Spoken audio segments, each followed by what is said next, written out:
1939 second world war start होता है and with in a span of 1.5 years Europe की important countries पर control Germany का हो चुका था, हिटलर का हो चुका था।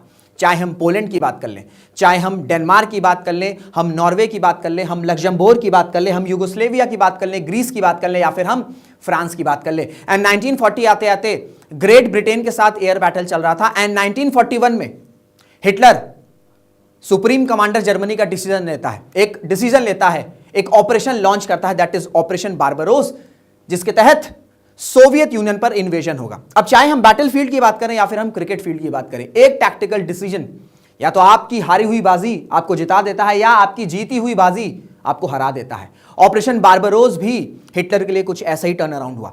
1941 1942 तक जो हिटलर इनविंसिबल लग रहा था कि हिटलर की नाजी आर्मी को, नाजी फोर्सेस को कोई हरा ही नहीं सकता है। ऑपरेशन बारबरोस का इंपैक्ट यह रहा कि नेक्स्ट 3 years में, दैट इज 1945 आते आते जर्मनी का जो कंट्रोल था कंट्रीज पर वो पूरी तरीके से खत्म हो चुका था एंड हिटलर ने 1945 में सुसाइड कर लिया था and Germany second world war हार चुका था।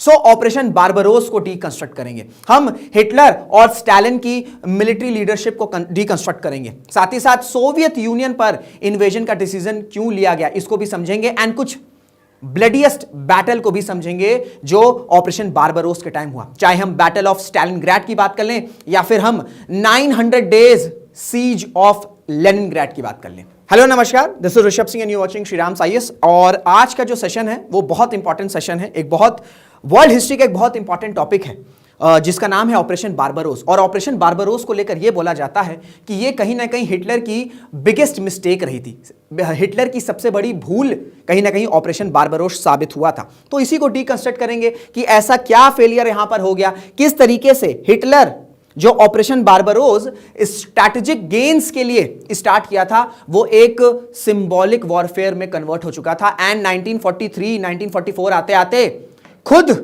जो नाजी फोर्सेस के जो जनरल थे उनको समझ में आ गया था कि जो हिटलर है अब वो डाइवर्ट हो चुका है, अब वो ग्राउंड रियलिटी से काफी ज्यादा दूर हो चुका है। क्यों? क्योंकि अब वो सोवियत यूनियन के इन्वेजन को ऑब्सेशन की तरह देखने लग गया। तो इन सब पर डिस्कशन होने वाला है, बहुत ही इंटरेस्टिंग टॉपिक रहेगा। बट उससे पहले एक बहुत इंपॉर्टेंट इंफॉर्मेशन है। If you are decided that you want to prepare for the civil services examination but somehow you are stuck in your UPSC preparation, you are confused in your UPSC preparation, तो बिल्कुल भी परेशान नहीं होना है। We at Shriram's IAS running a free 1-to-1 mentorship initiative जहां पर आप अपने सभी doubts related to UPSC preparation पूछ सकते हैं। आपको कुछ नहीं करना है, इसी वीडियो के डिस्क्रिप्शन में एक फॉर्म होगा, एक गूगल फॉर्म होगा, उस गूगल फॉर्म में आप अपने सभी डाउट्स पूछिए एंड हमारे क्वालिफाइड मेंटर्स आपके सभी डाउट्स को रिजॉल्व करेंगे। साथ ही साथ इस लेक्चर की और मेरी जो भी क्लासेस रहती है उसकी अगर आपको पीडीएफ डाउनलोड करनी है तो आप श्रीराम्स आईएएस के ऑफिशियल टेलीग्राम हैंडल पर जुड़ सकते हैं। साथ ही साथ मेरा जो टेलीग्राम हैंडल है यहां पर भी आप जुड़ सकते हैं। कोशिश है कि एक इंफॉर्मेटिव प्लेटफॉर्म बनाया जाए। सो अब जो है हम डिस्कशन करते हैं, स्टार्ट करते हैं अपना डिस्कशन ऑपरेशन बारबरोस पर। देखिए ये मैप है, ये आपको मैप दिख रहा है, ये मैप 1941 तक का है। ठीक है, 1941 जब सेकेंड वर्ल्ड वॉर स्टार्ट हुआ था, 1939 में सेकेंड वर्ल्ड वॉर स्टार्ट हुआ था एंड उसके 2 साल के बाद का ये मैप है। आप ये देख रहे हो कि ये जो रेड टेरिटरीज है, कंट्री मत देखो, ये यूरोप का मैप है और इसमें आप देख रहे हो कि जो रेड रीजन दिखाई दे रहा है ये जर्मन एक्सपेंशन है एंड इसी पीक पर डिसाइड करता है जर्मनी डिसाइड करता है कि वो अपने ईस्टर्न फ्रंट पर अटैक करेगा, इन्वेजन करेगा, that is Soviet union. But Soviet union उसका अगर आप एरिया देखोगे तो ये हुमंगस एरिया था, प्लस यहां की फोर्सेस बहुत ज्यादा स्ट्रांग थी, नंबर में बहुत ज्यादा स्ट्रांग थी एंड साथ ही साथ यहां का जो हार्श विंटर है, ये 2-3 फैक्टर्स बिल्कुल हिटलर के लिए नेगेटिव साबित हुए एंड ऑपरेशन बारबरोस एक फेलियर। लेकिन उससे पहले कुछ क्रोनोलॉजी पर डिस्कशन करते हैं। देखिए 1930s आते आते जब हिटलर ने अपना कंट्रोल पूरी तरीके से स्टैब्लिश कर लिया था जर्मनी पर एंड उसका एक्सपेंशन स्टार्ट होता है एंड एक पैक्ट साइन होता है स्टालिन और अडोल्फ हिटलर के बीच में, जिसने उस टाइम पूरी कंट्रीज को, पूरी दुनिया को जो है शॉक कर दिया था। क्यों?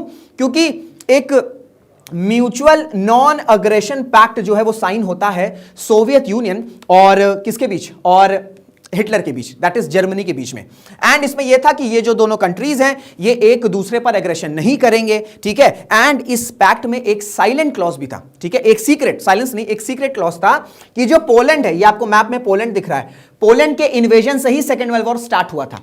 इस पैक्ट में एक सीक्रेट अलायंस था जिसमें ये था कि सोवियत यूनियन ईस्टर्न साइड से पोलैंड पर अटैक करेगा एंड जो जर्मनी है वो वेस्टर्न साइड से पोलैंड पर अटैक करेगा एंड इस तरीके से जो दोनों कंट्रीज हैं पोलैंड उनके बीच में इक्वली डिवाइड हो जाएगा, ठीक है।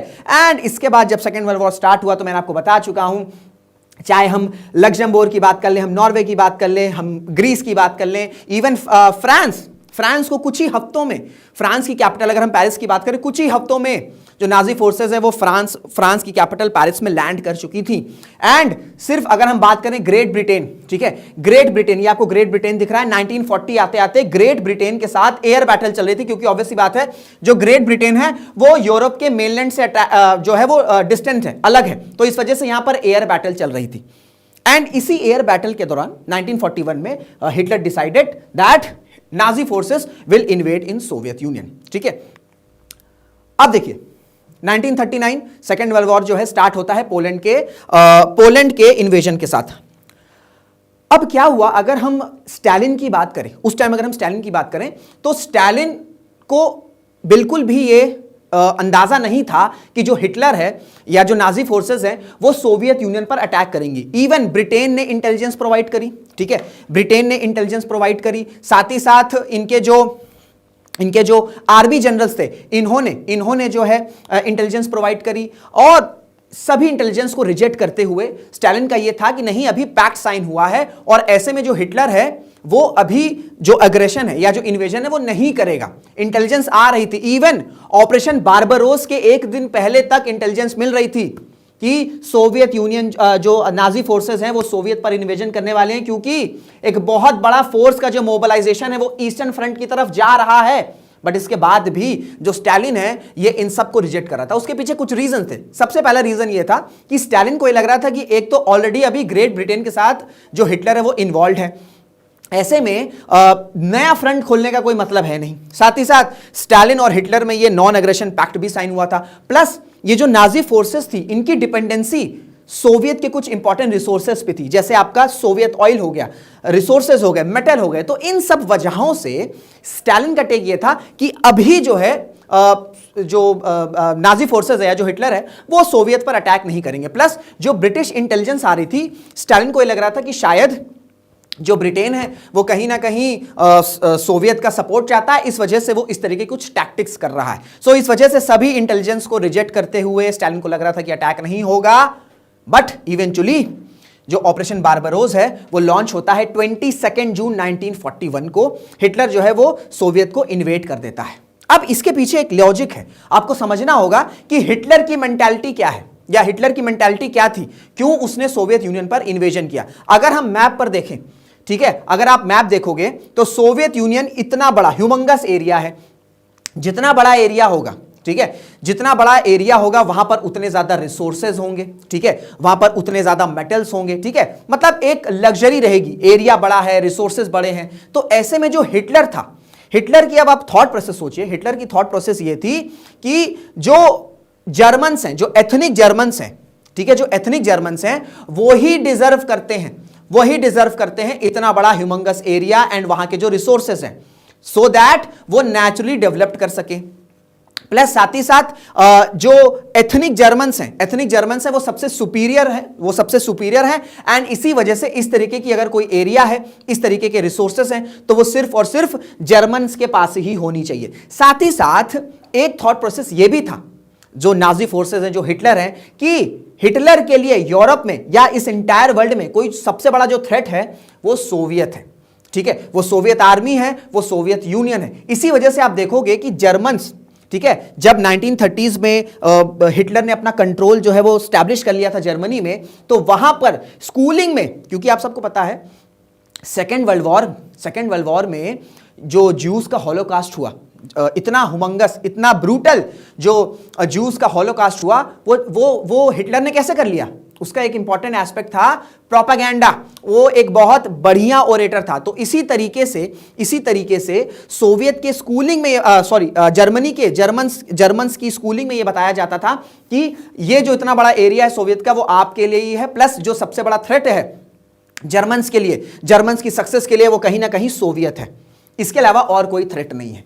तो डेफिनेटली हिटलर के अंदर ये पॉइंट था, ये एस्पेक्ट था, बट उसे यूरोप की और कंट्रीज पर जो है वो कंट्रोल करना था। इस वजह से ये पैक्ट साइन हुआ एंड जैसे उसको लगा कि अब कंट्रोल हो चुका है, इन्वेजन जो है स्टार्ट होना चाहिए एंड इस थॉट प्रोसेस के साथ जो ऑपरेशन बारबरोस है वो लॉन्च होता है। अब हम स्टालिन की बात करते हैं। मैंने आपसे कहा कि स्टालिन उस वक्त रेडी नहीं था, या स्टालिन नहीं मान रहा था 1941 में कि जो हिटलर है वो अटैक करेगा, इन्वेट करेगा सोवियत पर। क्यों? क्योंकि एक तो ग्रेट ब्रिटेन के साथ एयर बैटल चल रहा था, वहां पर ऑलरेडी जो नाजी फोर्सेस है वो इन्वॉल्व थी। तो ऐसे में स्टालिन का टेक ये था कि ऐसा नहीं कि स्टालिन का टेक ये नहीं था कि उसको जर्मनी पर अटैक नहीं करना है, स्टालिन का भी यही टेक था, लेकिन उसका ये थॉट प्रोसेस था कि तुरंत अटैक नहीं करना है, अभी नहीं करना है, हमें 1 से 2 साल या 3 साल रुकना है। और जब चीजें और ज्यादा कंट्रोल में हो जाएंगी, जब जो रेड आर्मी दैट मींस कि जो सोवियत यूनियन की फोर्सेस हैं, जो उनकी जो मिलिट्री है, जब वो और ज्यादा स्ट्रांग हो जाएगी, जब उनके पास जो वेपन्स है वो और ज्यादा मॉडर्नाइज हो जाएंगे, उसके बाद जो है वो राइट टाइम रहेगा कि हम, यानी कि स्टालिन जो है या जो सोवियत फोर्सेस हैं वो जर्मनी पर अटैक करेंगी। तो कहीं ना कहीं हिटलर भी चाहता था कि सोवियत पर अटैक हो, सोवियत यूनियन पर अटैक हो, एंड इसी के साथ स्टालिन का भी थॉट प्रोसेस यही था कि हिटलर पर या जर्मनी पर अटैक करना है, बट स्टालिन अभी रेडी नहीं था। ठीक है, स्टालिन अभी रेडी नहीं था। इस वजह से आपने देखा कि इस तरीके की जो इंटेलिजेंस आ रही थी उसको रोकता भी चला जा रहा था। अब अगर हम बात करें, ठीक है, अब अगर हम बात करें तो जून 2022 जून 1941 हिटलर इन्वेट करता है। अब अगर हम नाजी फोर्सेस, ठीक है, अब अगर हम नाजी फोर्सेस एंड जो रेड फोर्सेस है, दैट इज जो सोवियत फोर्सेस है, अगर हम उसको एक बार कंपेयर करें, एक बार आपके लिए बस इंफॉर्मेशन के लिए, आपको समझ में आएगा कि कितना ब्रूटल था ये पूरा ऑपरेशन। ठीक है, नाजी फोर्सेस के पास, नाजी फोर्सेस ने जितनी भी नाजी फोर्सेस या जो जर्मनी है, इनके पास जितनी भी कंट्रीज इन्होंने ऑक्यूपाई करी थी वो सबका कंबाइन किया। ठीक है, वो कंबाइन फोर्सेस किया and more than 3 million German and Axis troops, यानी कि 30 लाख से ज्यादा जो फोर्सेस हैं वो मोबिलाइज हुई ईस्टर्न फ्रंट के लिए। वो आपका मोबिलाइज हुई eastern front, that is Soviet union के लिए। और अगर हम सोवियत यूनियन की बात करें तो इनके पास भी 2.5 मिलियन तक की फोर्सेस थी। तो ऐसा नहीं कि बहुत ज्यादा डिफरेंस था। प्लस अगर हम बात करें एयरक्राफ्ट हो गया हो, ठीक है, अगर हम बात करें एयरक्राफ्ट या फिर हम गन्स और राइफल्स की बात करें, इन सब का जो नंबर है वो सोवियत यूनियन के पास ज्यादा था। इनके पास क्वांटिटी थी लेकिन क्वालिटी इश्यूज थे। क्वालिटी इश्यूज दैट इज कि ये बहुत ज्यादा मॉडर्नाइज नहीं थे उस टाइम के लिए। 1941 के हिसाब से सोवियत यूनियन के पास जो वेपन्स थे, जो आर्टिलरी थी, वो उतनी ज्यादा मॉडर्नाइज्ड नहीं थी, आउटडेटेड थी। वहीं अगर हम नाजी फोर्सेस की बात करें तो इनके पास जो वेपन्स थे वो नंबर्स में कम थे। ठीक है, नंबर्स में कम थे, लेकिन जैसे अगर यहां पर 10,000 एयरक्राफ्ट है तो यहां पर 3,000 ही है, लेकिन ये सब के सब बड़े मॉडर्नाइज थे।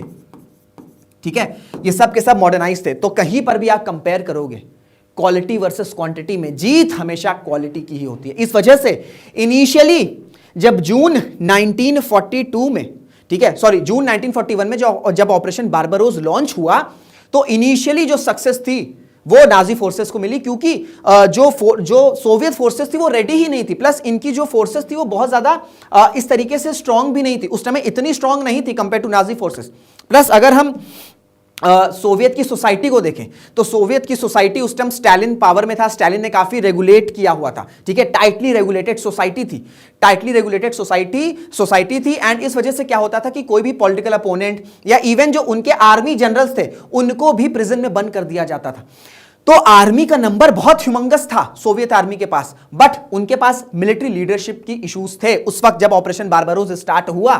ठीक है, ऑपरेशन बारबरोस जब स्टार्ट हुआ तो इस वजह से इनिशियली जून 1941 में जब ऑपरेशन स्टार्ट हुआ तो हमने देखा कि एक ब्रूटल डिस्ट्रक्शन था सोवियत यूनियन में, पूरे के पूरे सोवियत यूनियन में।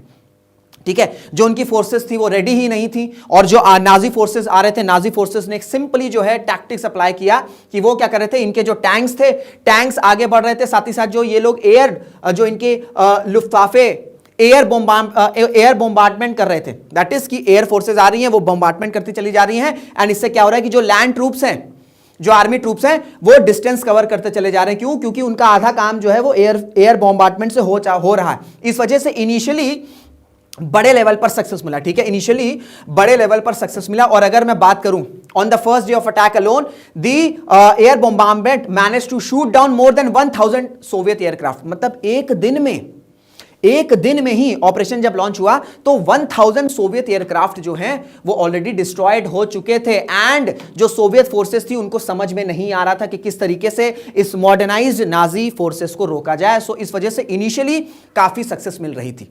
अब ये जो ऑपरेशन बारबरोस है ये 3 फ्रंट पर लॉन्च किया गया था। ये आप जर्मनी देख रहे हो, ठीक है, ये जो रेड आपको पोर्शन दिख रहा है ये आपका सोवियत यूनियन है। एंड इन्होंने डिसाइड किया था कि एक फ्रंट लेनिनग्राड पर जाएगा, ठीक है, लेनिनग्राड, एक front Moscow that is Soviet की कैपिटल यहां पर कैप्चर करेगा। एंड जो थर्ड फ्रंट है वो स्टालिनग्राड की तरफ जाएगा, ठीक है। तो ये 3 इनकी फोर्सेस थी, एक तो आपकी सेंट्रल फोर्सेस हो गई, दूसरी आपकी नॉर्थ फोर्सेस हो गई, नॉर्थ फोर्स कमांड हो गई, एंड तीसरी आपकी साउथ फोर्स कमांड थी। इस अप्रोच के साथ जो है ऑपरेशन स्टार्ट होता है। अब देखिए इश्यूज कहां आए। इनिशियली तो बहुत सक्सेस मिली, बट इश्यूज कहां आने लग गए, इश्यूज आने लग गए कि ये जो एरिया आप देख रहे हो सोवियत यूनियन में बहुत बड़ा है और ये डिस्टेंस आपको बड़ा इजी लग रहा है, बट जब ये कवर करोगे आप, ठीक है, जब ये कवर करोगे तो बहुत ज्यादा डिस्टेंस है, इधर भी नॉर्थ साइड भी, सेंट्रल साइड भी, साउदर्न साइड भी। सो ये जो इतना बड़ा एरिया था, प्लस एक और टैक्टिक्स क्या हो रही थी कि जो सोवियत यूनियन थी, जो सोवियत फोर्सेस थे, जितने तेजी से उनके हाथों से एरिया जा रहा था वो क्या कर रहे थे, वो उस पूरे के पूरे एरिया को डिस्ट्रॉय कर दे रहे थे, ठीक है, डिस्ट्रॉय कर दे रहे थे। डिस्ट्रक्शन से क्या हो रहा था कि जो आपकी जो नाजी फोर्सेस है उनको वहां पर कुछ भी मिल नहीं रहा था। तो सप्लाईज पहुंचाने के लिए, अब क्योंकि नए एरियाज ये लोग कैप्चर कर रहे हैं बट इसको डिस्ट्रॉय कर दे रहे हैं, जो सोवियत यूनियन की फोर्सेस हैं डिस्ट्रॉय कर दे रहे हैं। सो नए एरियाज एक्वायर कर रहे हैं बट उनके पास सप्लाई नहीं आ रही है। सप्लाई के लिए यही जर्मनी से आपको यहां जाना होगा और ये डिस्टेंस बहुत ज्यादा था, ठीक है। तो ये एक बड़ा चैलेंज बना, प्लस हार्श विंटर स्टार्ट हो गया था और जो नाजी फोर्सेस थी उनको इस प्रिपरेशन इस इतनी सोवियत यूनियन, लेनिनग्राड की बात करें -30 डिग्री तक टेंपरेचर चला गया था, ठीक है, -30 डिग्री तक टेंपरेचर चला जाता है। इतनी ठंड में जो नाजी फोर्सेस हैं उनको एक्सपीरियंस नहीं था कि कैसे लड़ाई लड़नी है। सो इस वजह से कितने तो नाजी फोर्सेस इस ठंड से ही मर गए। उनके पास प्रॉपर सप्लाईज नहीं आ पा रही थी, उनके पास विंटर क्लोथिंग नहीं थे। क्यों? क्योंकि ऑपरेशन बारबरोस जब लॉन्च किया तो विजन ये था कि 2 से 3 महीने में, ठीक है, 2 से 3 महीने में पूरा का पूरा जो सोवियत यूनियन है वो कैप्चर हो जाएगा एंड हिटलर जो है वो शायद सितंबर अक्टूबर आते आते मॉस्को में खड़े होकर स्पीच देगा। बट ऐसा नहीं हो पाया, ठीक है, ऐसा नहीं हो पाया और उसके पीछे कुछ रीजंस हैं, कुछ बड़े इंपॉर्टेंट बैटल्स हैं। पहला है सीज ऑफ लेनिनग्राड। मैंने आपसे बताया कि एक जो फ्रंट था वो लेनिनग्राड पर गया था। लेनिनग्राड पर क्यों अटैक किया गया था या क्यों डिसाइड किया गया था? एक तो लेनिनग्राड जो है ये हिटलर को हमेशा से यहाँ की जो इंडस्ट्रियल आउटपुट थी इस वजह से लेनिनग्राड चाहिए था भाई, ऑब्वियसली बात है, उसको तो रिसोर्स चाहिए थे और लेनिनग्राड एक बहुत ही इंपॉर्टेंट इंडस्ट्रियल आउटपुट था। प्लस ये जो लेनिनग्राड है ये सी के पास था, ठीक है, सी के पास था। तो जो आपका हिटलर है उसको ये लगा कि जब लेनिनग्राड पर कंट्रोल आ जाएगा तो जो एलाइज हैं वो बिल्कुल भी हेल्प नहीं प्रोवाइड कर पाएंगी, किसको? सोवियत फोर्सेस को। क्योंकि ऑब्वियसली बात है जब यूरोप में ये बात फैली कि जर्मनी, जब पता चला कि जर्मनी ने सोवियत यूनियन पर अटैक कर दिया तो ऑब्वियसली बात है जो यूरोपियन कंट्रीज हैं वो तो कहीं ना कहीं सिंपथाइज सोवियत यूनियन के साथ ही करेंगी। तो लेनिनग्राड को कैप्चर करके 2 ऑब्जेक्टिव था लेनिनग्राड को कैप्चर करने का। पहला ये कि इंडस्ट्रियल आउटपुट पर बड़ी जबरदस्त नजर थी हिटलर की, एंड दूसरा कि कोई भी हेल्प जो है एलाइड जो फोर्सेस हैं वो कोई भी हेल्प प्रोवाइड नहीं कर पाएंगी। इसके साथ जो है लेनिनग्राड को कैप्चर करने का ऑब्जेक्टिव स्टार्ट होता है। अब देखिए लेनिनग्राड को कैप्चर करने का जो टैक्टिक था वो बिल्कुल चेंज टैक्टिक था। हिटलर ने ये डिसाइड किया कि जो नाजी फोर्सेस हैं वो क्या करेंगी, वो सिटी पर अटैक नहीं करेंगी, वो लेनिनग्राड पर अटैक नहीं करेंगी। वो क्या करेंगी कि जो लेनिनग्राड है, ठीक है, सपोज करिए ये लेनिनग्राड सिटी है, तो ये लेनिनग्राड पर अटैक नहीं करेंगे, ठीक है, ये लेनिनग्राड पर अटैक नहीं करेंगे, बल्कि ये क्या करेंगे, ये इसको सीज कर देंगे। What do mean by seize? Seize का मतलब अगर मैं हिंदी में बोलूं तो घेराबंदी कर देंगे, सीज हो जाएगी पूरी की पूरी। तो इस सीज से क्या होगा कि जो इनिशियल सप्लाईज हैं भाई, जो इनिशियल सप्लाईज हैं वो लेनिनग्राड तक नहीं जा पाएगी, क्योंकि जब सप्लाईज पहुंचेंगी तो इनको आउटर पर ही ब्लॉक कर दिया जाएगा इस सीज के साथ। तो हिटलर ने यह डिसाइड किया कि सीज जो है, ये जो सीज है, इससे क्या होगा कि एक तो जो नाजी फोर्सेस है ये रेस्ट भी कर लेंगी, रिसोर्सेज भी बहुत ज्यादा यूटिलाइज नहीं होंगे, एंड जो लोग हैं लेनिनग्राड के ये स्टारवेशन यानी कि भूखमरी से मर जाएंगे। इतनी ब्रूटैलिटी हुई थी इस ऑपरेशन बारबरोस में, ठीक है। तो अब सीज में क्या होता है कि जो सिटी है वहां पर सबसे बड़ा चैलेंज होता है कि किस तरीके से वो सप्लाई को मेंटेन करें, क्योंकि इनको बाहर से कुछ नहीं मिलने वाला है। वहीं अगर हम बात करें जो सीज करके बैठा है उसके लिए चैलेंज ये रहता है कि कैसे उसको बाहर से सप्लाई सुनिश्चित होगा, क्योंकि जो वहां से सप्लाई आएगी तो सोवियत फोर्सेस भी जो हैं वो कहीं ना कहीं सप्लाईज को रोक रहे थे। तो इस वजह से ये टैक्टिक्स निभाया गया था कि लेनिनग्राड को ये स्टारवेशन से लोग मर जाएंगे, इनको खाना वगैरह मिलेगा नहीं, पानी वगैरह मिलेगा नहीं, ये बेसिक सप्लाईज की ब्लॉक की वजह से क्या होगा, इन स्टारवेशन भूखमरी से जो है इनकी डेथ हो जाएगी एंड इवेंचुअली लेनिनग्राड को कैप्चर कर लिया जाएगा। एंड इसके वजह से जो ये सीज है ये स्टार्ट हुई थी 17 जुलाई 1942 एंड ये चली 1943 तक, ठीक है, 1943 फरवरी 1943 तक। तो ये जो सीज थी, ये जो सीज ऑफ लेनिनग्राड था, इसमें यह था कि कोई अटैक नहीं करना है, घेराबंदी करनी है, सप्लाईज को ब्लॉक कर देना है। एंड ये इतना ज्यादा ब्रूटल था कि जो हिस्टोरियंस हैं या जो मैं किताबें पढ़ रहा था, जो नंबर्स रहते हैं वो ये थे कि 3 मंथ्स में ही, 3 मंथ्स में, ठीक है, 3 मंथ्स की अगर हम बात करें, जुलाई में ऑपरेशन ये और जुलाई में सीज स्टार्ट, सितंबर में सीज स्टार्ट हुआ, सॉरी 1941 टू 1944, ये मैं स्टालिनग्राड का बोल दिया आपसे। जो सीज ऑफ लेनिनग्राड है ये आपका 1941 में शुरू हुआ और 1944 900 डेज तक ये सीज चली थी। 900 दिन, ऑलमोस्ट 900 दिन जो है वो घेराबंदी करके बैठे हुए थे। और इस सीज का ऑब्जेक्टिव क्या था? इस सीज का ऑब्जेक्टिव था कि सप्लाई नहीं करना है, अटैक नहीं करना है और ऐसी स्टारवेशन से मर जाएंगे। इससे क्या हो रहा था कि 3 मंथ्स में ही, ठीक है, दिसंबर जनवरी आते आते क्या था कि 2 लाख से ज्यादा लोगों की जान जा चुकी थी, ठीक है, 2 लाख से ज्यादा लोगों की ऑलरेडी जान जा चुकी थी। ये सीज इतना ज्यादा ब्रूटल था, ये सीज इतना ज्यादा ब्रूटल था कि वहां की जो लोग हैं, जो लेनिनग्राड के लोग थे, जो कॉमन पब्लिक थी वो ग्रास वगैरह बॉयल करके खाना स्टार्ट कर दी थी। इवन जो वॉलपेपर्स थे उसके पेस्ट को वो यूटिलाइज करना शुरू कर दिए थे एंड जो वहां पे पेट थे उनको खाना शुरू कर दिए थे, क्योंकि बेसिक सप्लाईज नहीं मिल रही थी। बट इसके बाद भी स्टालिन का एक सिंपल रूल था या सिंपल एक थॉट प्रोसेस था कि रिट्रीट नहीं करना है एंड कोई भी पॉलिसी में चेंज नहीं होना है। इस वजह से जो नाजी फोर्सेस हैं उनको भी समझ में नहीं आ रहा था कि सीज चलता चला जा रहा है, लेकिन जो लेनिनग्राड है वो कंट्रोल में नहीं आ रहा है। प्लस एक टाइम पर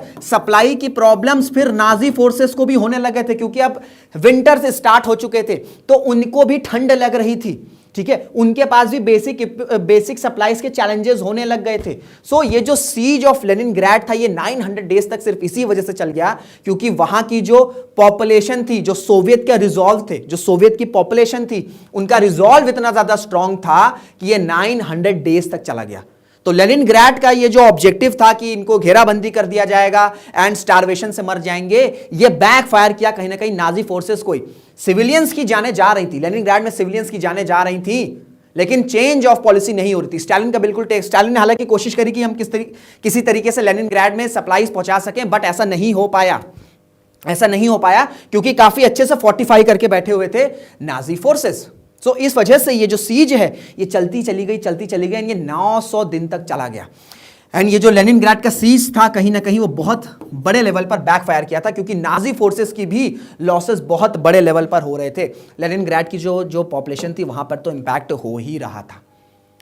तो लेनिनग्राड में सीज चल रहा था। इसी के साथ स्टालिनग्राड जो सदर्न सिटी है, मैंने आपको बताया स्टालिनग्राड, इसका बैटल स्टार्ट होता है। एंड ये battle one of the brutal battles माना जाता है ये जो सेकेंड वर्ल्ड वॉर हुआ था पूरे में। क्योंकि सेकेंड वर्ल्ड वॉर क्या है? ये सीरीज ऑफ इवेंट्स हैं, सीरीज ऑफ बैटल्स हैं। उसमें एक ऑपरेशन बारबारोस में बैटल ऑफ स्टालिनग्राड, ये वन ऑफ द ब्रूटल माना जाता है। स्टालिनग्राड को ऑब्जेक्टिव था, या स्टालिनग्राड को क्यों डिसाइड किया गया था कि इसको जो है एक्वायर करना है या इन्वेड करना है, उसके पीछे रीजन था कि ये जो स्टालिनग्राड है ये एक रिवर वोल्गा के पास था, ठीक है, रिवर वोल्गा के पास था। एंड जो हिटलर था उसको ऑयल फील्ड्स चाहिए थी, ऑयल फील्ड्स पर कंट्रोल करना था, क्योंकि ऑब्वियसली बात है सप्लाईज, जो ऑयल की सप्लाईज थी वो तो सोवियत पर ही वो तो सोवियत से ही आ रही थी, तो इस वजह से ऑयल फील्ड्स का कंट्रोल चाहिए था, जिसकी वजह से स्टालिनग्राड का कंट्रोल होना बहुत ज्यादा जरूरी था। प्लस एक और बहुत इंपॉर्टेंट ऑब्जेक्टिव था, स्टालिनग्राड ये जो सिटी है ये किसके नाम पर रखी गई है? सोवियत यूनियन का जो लीडर है स्टालिन के नाम पर। तो कहीं ना कहीं एक ऑब्जेक्टिव ही था। हालांकि वो सिंबॉलिक ऑब्जेक्टिव इतना इंपॉर्टेंट नहीं था, मेन इंपॉर्टेंट ये था कि स्ट्रेटेजिक गेन मिलेगी जब स्टालिनग्राड पर कंट्रोल आ जाएगा। बट कहीं ना कहीं ये जो सिंबॉलिक जेस्चर था वो भी कहीं ना कहीं इन्वॉल्व था स्टालिनग्राड में। एंड इसी के साथ बैटल ऑफ स्टालिनग्राड स्टार्ट होता है 17 जुलाई 1942, जो कि फरवरी 1943 तक चलता है। एंड इस बैटल में पहली बार जो नाजी फोर्सेस हैं वो डिफीट फेस करती हैं, ठीक है, वो डिफीट फेस करती हैं। क्यों? क्योंकि इसका सिंपल लॉजिक था, स्टालिन ने बोल दिया था कि कोई भी स्ट्रैटेजिक रिट्रीट नहीं होगा। स्ट्रैटेजिक रिट्रीट का मतलब यह है कि आपको ये लग रहा है, फोर्सेस को ये लगता है, ठीक है, किसी भी बैटलफील्ड में फोर्सेस को लगता है कि अब इस एरिया पर कोई एक्वायर करने वाला है या जो एनिमी कंट्री वो ऑक्यूपाई करेगी, तो वो थोड़ा सा पीछे जाते हैं डिफेंसिव पोज में एंड फिर वो जो है प्लान अटैक करते हैं। बट ऐसा मना कर दिया था स्टालिन ने कहा कि नहीं, there would be no strategic retreat. आप जहां पर हो, जब तक हो, आपको वहां पर लड़ना है, ठीक है, वहां पर आपको लड़ना है। सो इस वजह से क्या था कि स्ट्रैटेजिक रिट्रीट नहीं थी, प्लस ब्लॉकिंग यूनिट्स बना दिए गए थे। जो आर्मी है, सोवियत यूनियन की जो आर्मी है, उसके पीछे ब्लॉकिंग यूनिट्स थे, जिनका काम यह था कि अगर कोई भी फोर्स में कोई भागने का सोच रहा है, किसी को डर आ रहा है, तो उसे एग्जीक्यूट कर दे रहे थे। यानी कि अपनी ही फोर्सेस को मार रहे हैं अगर उसको भागने का थॉट आ गया, अगर उसको डरने का थॉट आ गया है तो। इस वजह से स्टालिनग्राड पर ऑफेंसिव अटैक पर अटैक हो रहा था, नाजी फोर्सेस अटैक पर अटैक कर रही थी। बट इसके बाद भी उनको समझ में नहीं आता कि जो जब अटैक करते थे उसके बाद सोवियत फोर्सेस नंबर में आ जा रहे थे। तो सोवियत फोर्सेस का जो नंबर था उसको भी अंडर एस्टिमेट कर दिया ऑपरेशन बारबारोस में नाजी फोर्सेस और अडोल्फ हिटलर है, क्योंकि उनको समझ में नहीं आ रहा है कि वो सीज ऑफ लेनिनग्राड कर रहे हैं, वहां पर काउंटर अटैक कर रहे हैं, उसके बाद फिर सोवियत फोर्सेस आ जा रही हैं, फिर नंबर में आ जा रही हैं। प्लस स्टालिनग्राड में क्या हुआ कि जितने भी सिविलियन थे या जो बहुत ज्यादा प्रिपेयर्ड नहीं थे, उनको भी आगे भेज दिया जा रहा था कि नहीं, you have to fight for it. तो ये जो सोवियत का इन्वेजन हुआ था, यहां पर मिलिट्री और सिविलियन दोनों का इन्वॉल्वमेंट था, प्लस साइकोलॉजिकल कैंपेन स्टार्ट हो गए थे स्टालिनग्राड में। क्या होता था कि जब रात होती थी तो वहां पर बॉम्बिंग होने लगती थी, ठीक है, बॉम्बिंग होने लगती थी नाइट विचेस करके ये। और वो जो बॉम्बिंग होती थी उसमें फीमेल लोगों का बड़ा फीमेल पायलट्स का बड़ा रोल था, इस वजह से नाइट विचेस उनको बोला गया। प्लस दिन के टाइम में स्नाइपर्स का रोल बड़ा एक्टिव हो गया था, क्योंकि स्टालिनग्राड में जो बिल्डिंग्स डिमोलिश हो रही थी वहां पर स्नाइपर्स अपॉइंट कर दिए गए थे। सो इन सब के वजहों से स्टालिनग्राड रीच में नहीं आ रहा था। अब सिंपल सा टैक्टिक था कि यदि स्टालिनग्राड को हिटलर जो है वो जाने दे या तो पॉलिसी चेंज करे। बट अब जो है मैंने आपको बताया 1943 पहला बैटल हारा। और क्यों हारा, उसके पीछे यह था कि स्टालिनग्राड को लेकर हिटलर जो है वो ऑब्सेस्ड हो गया था। बात ईगो पर आ गई थी कि नहीं, स्टालिन के नाम का जो सिटी है उसको तो अब नाजी फोर्सेस जो है वो कंट्रोल करके ही रहेंगी। इस वजह से खुद की जो नाजी फोर्सेस के इनके जो जर्नल्स थे वो कहने लगे थे कि अब जो हिटलर है वो रियलिटी से दूर होने लग गया है, क्योंकि स्टालिनग्राड में कंडीशन ये थी और हिटलर जर्मनी में क्या बोल रहा था कि बस स्टालिनग्राड पर कंट्रोल होने वाला है एंड कुछ ही टाइम में स्टालिनग्राड में जो है हिटलर खड़े होकर स्पीच देगा। ये सारे टैक्टिक्स के वजह से ये जो स्ट्रैटेजिक गेन था वो खसक के कहां चला गया, सिंबॉलिक वॉरफेयर पे चला गया, ऑब्सेशन पर चला गया। एंड इस वजह से 1943 में बैटल ऑफ स्टालिनग्राड जो सोवियत फोर्सेस हैं, जो नाजी फोर्सेस है, वो हारती हैं। इसी के साथ साथ अगर हम बात करें तो 1944 आते आते लेनिनग्राड का सीज भी खत्म होता है, रिट्रीट शुरू होता है। अब क्या हुआ, 1943-1944 एक प्रॉपर असॉल्ट लॉन्च होता है सोवियत फोर्सेस से।